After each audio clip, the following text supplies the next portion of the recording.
你入嚟坐下啦。坦白講啊，我唔係你徒弟嚟嘅，更加唔想係你徒弟。大師，我知你慈悲為懷，你當係放過我啦，好嘛？你知唔知乜嘢係噔噔噔？咩噔噔噔？噔噔噔噔，就係、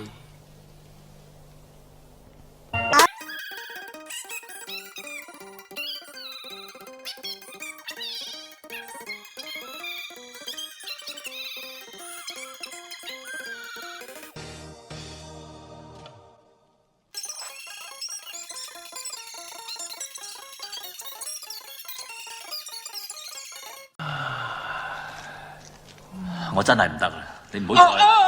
我哎呀，老闆你話你真係，我已經話咗唔得噶啦，你仲要咁嘅，你完全唔理我幾咁難受嘅你，你唔好再煩我，我一嘢懟死你。